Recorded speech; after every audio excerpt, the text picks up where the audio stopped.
வணக்கம் எனதன்பு சிவனாசி YouTube channel தள நண்பர்களே. திருவிளையாடல் புராணம் கதைகள் பகுதியில் இன்று நாம் ஈசனின் 3ஆம் திருவிளையாடலான மதுரை நகர் அமைத்தல் எனும் தலைப்பை பற்றி தான் பார்க்க போகிறோம். இந்திரன் விமானத்தையும் கோயிலையும் நிறுவிய பின் திங்கட்கிழமை தோறும் மதுரை வந்து 4 சாமத்திலும் சிவலிங்கத்தை அபிஷேக ஆராதனைகளோடு பூஜித்து வந்தான். ஆனால் மதுரை இன்று போல் ஜே என்று இல்லை. ஒரே கடம்ப மரங்கள், வில்வ மரங்கள் நிறைந்து காடாக காட்சியளித்தது. அதனால் அதற்கு கடம்பவனம் என்றொரு பெயரும் உண்டு.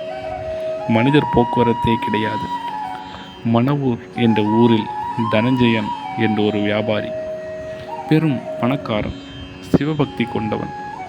சோமவாரம் பட்டினி கிடந்து 4 காலமும் சிவபூஜை செய்வான். சிவனடியார்களுக்கு உண்டி உடை கொடுத்து அறத்தொண்டு புரிந்தான். தனஞ்சயன் ஒருமுறை வியாபார நிமித்தம் வெளியூர் சென்றவன் திரும்புகையில் வழியில் கடம்பவன காடு குறுக்கிட்டது. அந்த லிங்கத்தின் அருகாமைக்கு வந்தபோது நன்கு இருட்டிவிட்டது. ஆந்தையின் அலறல், நரி ஊளையிடுகிறது, வௌவால்கள் பறக்கின்றன, சிங்கம், புலி, கரடிகளெல்லாம் விருப்பம் போல் உலாவுகின்றன. யானைகள் மரத்தை முறிக்கும் சத்தம். தனஞ்சயனுக்கு நடந்து வந்த களைப்பு. அன்று சோமவாரம் ஆனபடியால் பட்டினி வேறு. காட்டு பயமும் பிடித்து கொள்ள இந்திர விமானத்திரையில் வந்து நின்றான். அதே சமயம் இந்திரனும் தேவர்கள் புடைசூழ வாத்திய கோஷங்களுடன் பொட்டாமரையில் குளித்துவிட்டு பூஜை செய்ய வந்தான்.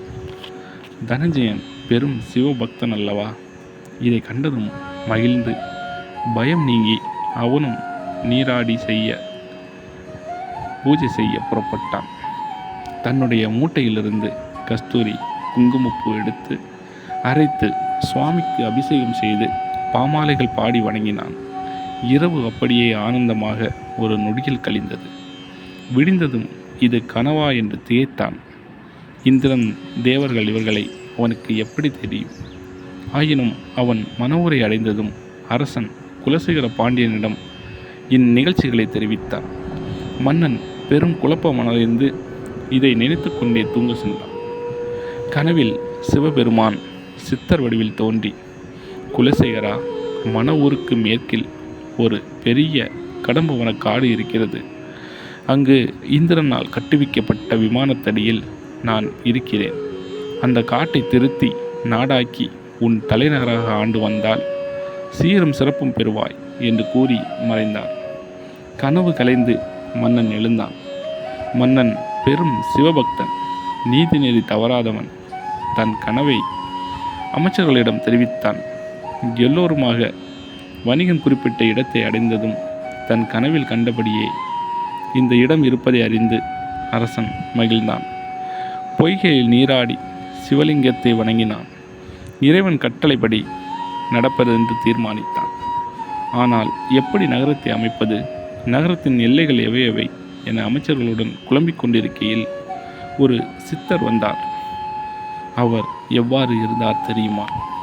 உடம்பு பூராவும் திருநீறு, புலித்தோல் ஆடை, கால்களில் தண்டை, உடலில் எலும்பு மாலைகள், இடுப்பில் இதற்கு பொருந்தாத ஒட்டியானம், நெற்றியிலே யோகத்தகடு, வலது கையில் பிரம்பு, இடக்கையில் யோகதண்டம், காதுகளில் ஸ்படிகத்தாலான குண்டலங்கள், முத்து போன்ற பற்கள் தெரிய, புன்னகை பூத்த முகம், தூக்கி கட்டப்பட்ட வளைந்த ஜடாமுடி, மிக உயரம்.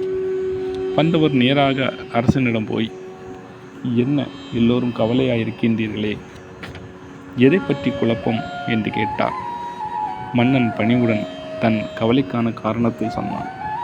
சித்தர் தன் சிரிப்புடன் இவ்வளவுதானா என்று கூறியவாறு நகர எல்லைகளையும் அமைப்பையும் விளக்கினார். மதுரையின் அமைப்பு சாதாரணமானதல்ல. எம்பெருமான் ஈசனையை வகுத்தது. 4 அடி வீதிகள், 4 ஆவணி மூல வீதிகள், 4 சித்திரை வீதிகள், 4 மாசி வீதிகள், 4 மாரட்டு வீதிகள், 4 வெளிவீதி, எல்லாமே 4 தான். கோயில் நடுநாயகம் சுற்றி சுற்றி வீதிகள், இடையில் உள்ள தெருக்களெல்லாம் மனிதனாக ஏற்படுத்தியது. இந்த மாதிரி அழகு வீதிகளின் அமைப்பை கொண்ட ஊரை எங்காவது யாராவது பார்த்ததுண்டா? முக்கியமான வணிகப் பொருட்கள் எல்லாம் இதற்குள் வாங்கிவிடலாம். வந்த காரியமானதும் சித்தர் மறைந்துவிட்டார். அரசன் அமைச்சரிடம், என் கனவில் வந்த சித்தரும் இவரைப் போலவே தான் இருந்தார் என கூறினார். அமைச்சர் ஆச்சரியத்துடன், அப்படியானால் அவர் சிவபெருமானே, அவர் கட்டளைப்படியே நாம் நடப்போம் என கூறினார். மேடு பள்ளங்கள் சமப்படுத்தப்பட்டன. பல குளங்கள் கட்டுவிக்கப்பட்டன. பல தோட்டங்கள், பூச்செடிகள், பழமரங்கள் இவைகளோடு சொல்வதற்கே ஆச்சரியமாயிருக்கும் நகரம் உருவாகிவிட்டது. கோயில், பூஜைக்கு அந்தணர்கள், அவர்கள் குழந்தைகள் படிக்க பள்ளிகள், அங்கு வேலை செய்வோருக்காக துணிக்கடைகள், இப்படி ஒன்றை ஒன்று பின்னியபடி பல தொழில்துறையினரும் அங்கு குடியேறினர். பின்னர் அவர்களுக்கு பொழுதுபோக்கு, கோயில் திருவிழா என்றெல்லாம் வேண்டிய ஏற்பாடுகள் செய்தான் அரசன். தேர் முதலியன செய்ய தச்சு வேலையாட்கள், சிற்பிகள், நகைகள் செய்ய தட்டார்கள் முதலிய வர்ணத்தவர் தங்க வசதிகள் செய்து தந்தான். வடகிழக்கு பகுதியில் தனக்கு ஒரு அரண்மனை கட்டி கொண்டான்.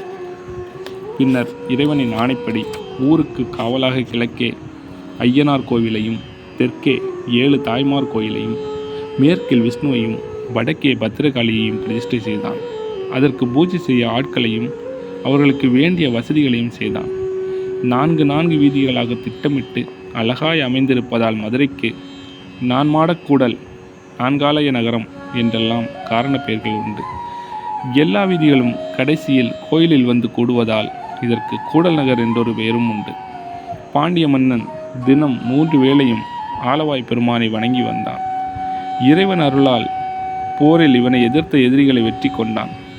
குணத்திலும் அழகிலும் ஆற்றலிலும் ஒப்பற்ற மலையஜவன் என்ற மகன் பிறந்தான்.